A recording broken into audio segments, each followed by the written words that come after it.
The Oracle Network. We have an active shooter. We have an active shooter inside the warehouse.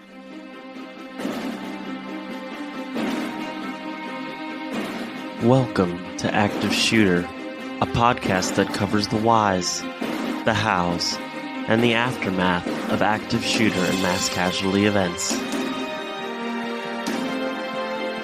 have an active shooter in the building. A second call says they are being attacked. I've been shot. 16910 means we got shots fired. 4:15 ASL. Route 291 sounded like an automatic firearm.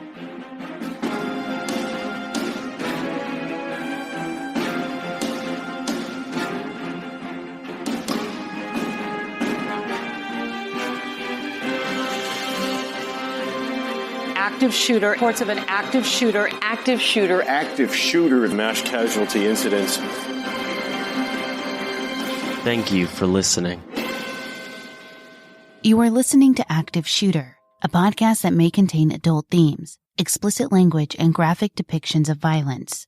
Portions of this show may be traumatic for those under 18. Listener discretion is advised. Deadly shooting spree at an LA fitness club there. A man pulls guns out of a gym bag and opens fire. Police say he killed 3 people before he shot and killed himself. Witnesses say people were flying off treadmills and taking cover, and the number of bullets that he allegedly fired is just staggering. The rampage happened in Bridgeville, Pennsylvania. It's a suburb of Pittsburgh. Several severely wounded people are in hospitals across the area this morning. On August 4th, 2009, at about 8 p.m., aerobics instructor Mary Primus happily informed her class that she was 10 weeks pregnant and would no longer be their instructor for a few months while she took some time to enjoy her pregnancy and childbirth. After hugs and congratulations were exchanged, Mary began her Latin Impact class at its scheduled time of 8:15 p.m. Each participant of the class was entirely unaware of the danger that lurked on the other side of the door. No one could have prepared themselves for the calamity that would ensue, changing each life and countless others that were at LA Fitness on that devastating Tuesday night. Active Shooter, the podcast, is a High Five Holly production, and I'm your host, JT. If you've listened to our prior episodes, you know that the Active Shooter podcast team has taken the no notoriety pledge, and we will not be sharing the real name of the shooters that we cover. We will be giving the shooters a pseudonym and refer to them by that name throughout the episode. This will help in clearing up any confusion in the story, while remaining true to our pledge in not naming the shooter by their actual name. We will refer to today's shooter as John.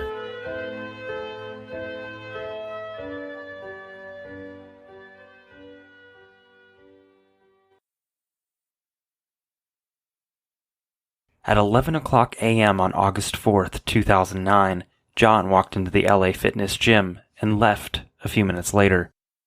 The gym requires the member to swipe their membership card to gain access to the gym, but it doesn't require them to sign out to leave.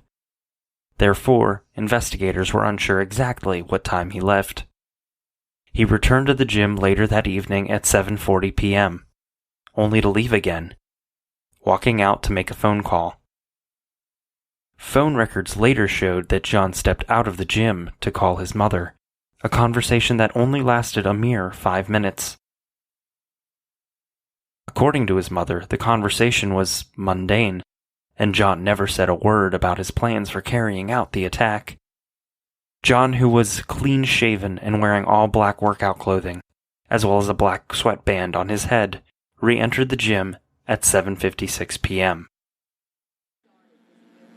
No, he went in 3 times. He went in first at 11-something in the morning, and then we're assuming he had to leave. They don't have to check out, but they check in.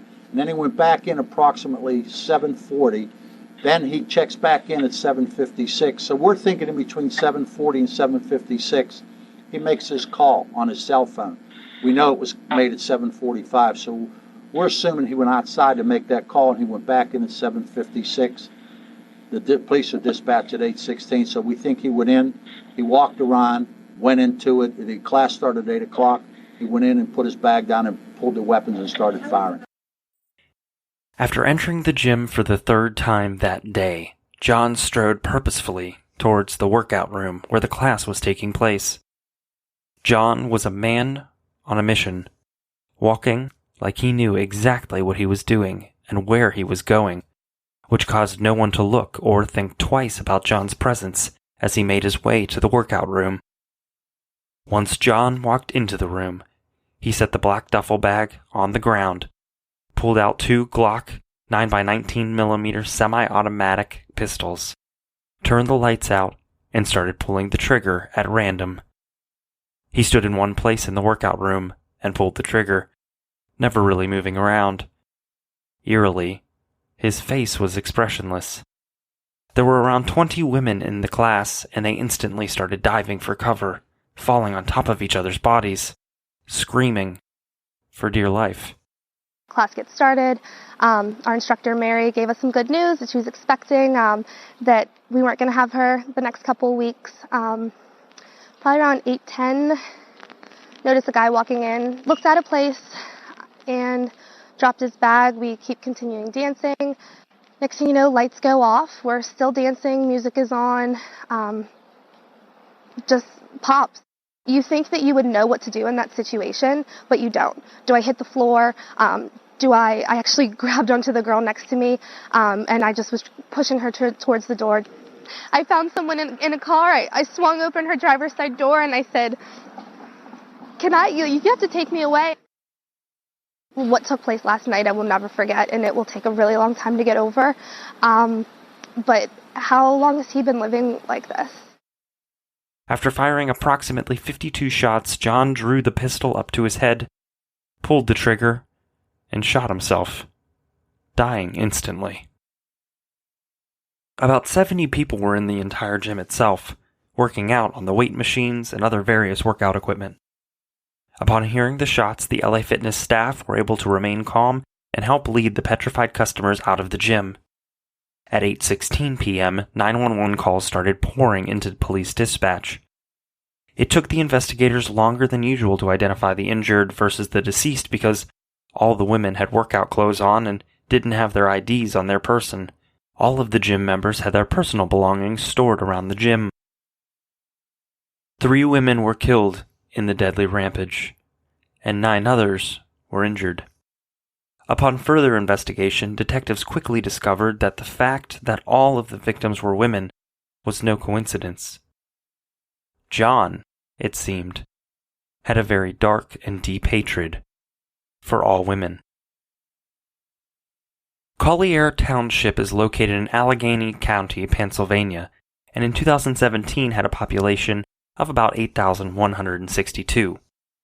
The town is very small and close-knit, a place where just about every lawn is perfectly manicured and everybody knows everyone. The LA Fitness gym where the shooting took place is located on Washington Pike in Bridgeville, Pennsylvania, which is about 10 miles south of Pittsburgh.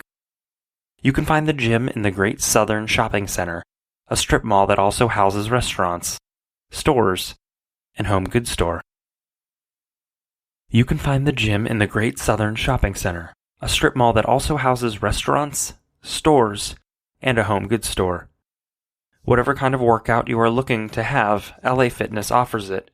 The converted department store has 5 racquetball courts, free weights, weight machines, a swimming pool, basketball court, treadmills, and ellipticals, making it a very diverse place to work out. When we were kids, exercise was easy. We played tag, soccer, and hide-and-go-seek, running, kicking, and jumping until the streetlights came on. It was exercise, but it was fun. Then as we grew, we traded playing for working out to stay fit. It became a chore, a task. Words like, I can't, and I'll start tomorrow crept into our heads. But then, whoever said working out can't be fun? There's a place where the best exercise is the one you love to do, where staying fit takes the form of kickbox cardio, Zumba classes, and enjoying the most state-of-the-art equipment around. Where I can't has been replaced with I can. I am. And I did. let's keep running, kicking, and jumping to our heart's content. In a place that lets you work out any way you want. LA Fitness. The 3 victims that lost their lives that night were looking forward to a night of exercise and conversing with friends. Heidi Overmeyer was a 46-year-old from Carnegie, Pennsylvania, another suburb of Pittsburgh. She worked as a sales manager at an amusement park called Kennywood, which was the area's largest amusement park.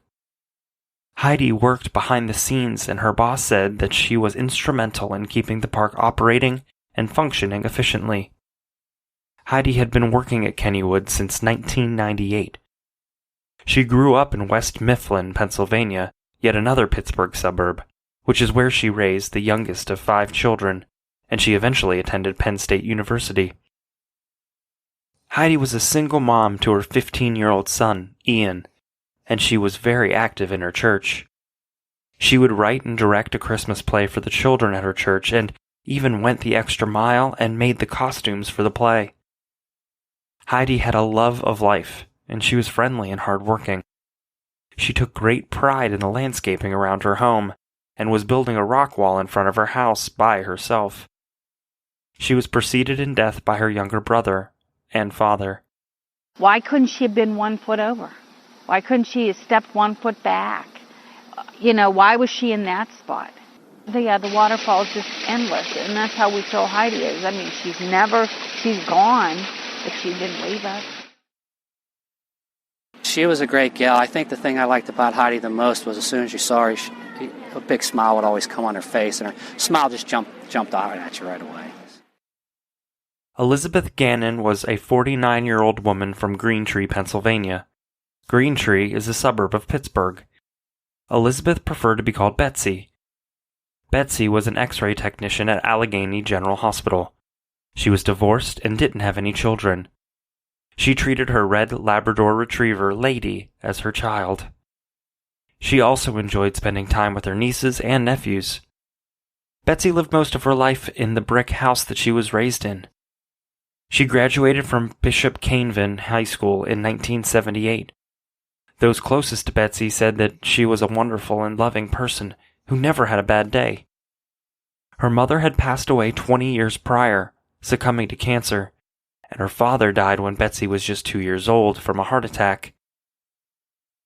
When her neighbor, Carl Ratty, noticed police in Betsy's house, he went over and asked them who they were looking for. After the police finished telling Carl what had happened, he explained to the authorities that Betsy was like a daughter to him. The police then asked him to come down to the morgue to identify Betsy's body. Carl was able to affirm what the detectives already knew.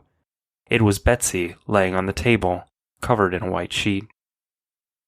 Betsy's smile was contagious. And her friends say she always wore it. They say it was clear how Gannon adored her dog Lady, her job in radiology, and her boyfriend, Mike Innerthal. And they say she certainly wouldn't want them to cry. Betsy would all want us to know that go on with life. Jody Billingsley was a 38-year-old woman from Mount Lebanon, another Pittsburgh suburb. She grew up in Utica, Pennsylvania, and attended Franklin area schools. She was a very successful basketball player, playing both in high school and at the University of Pittsburgh, Johnstown. She received her doctorate in physical therapy and worked for a medical equipment company called Medtronic Incorporated. She worked long hours, helping doctors install high-tech pain management devices. Jody's parents, Leon and Judith, commented that Jody always had a way of making everyone feel important. She always lived life to the fullest, and she had a passion for all Pittsburgh sports teams, especially the Pittsburgh Steelers. In fact, the same year Jody was killed, she had traveled to Florida to watch the Steelers play and win the Super Bowl. Jody enjoyed being in the company of those closest to her. She had an annual Christmas party every year at her home and enjoyed catering to her guests. In addition to working out at the gym, Jody enjoyed being outdoors, running, and biking. About 400 people showed up at Jody's funeral to show their respect for the young woman. Active shooter, reports of an active shooter mass casualty incidents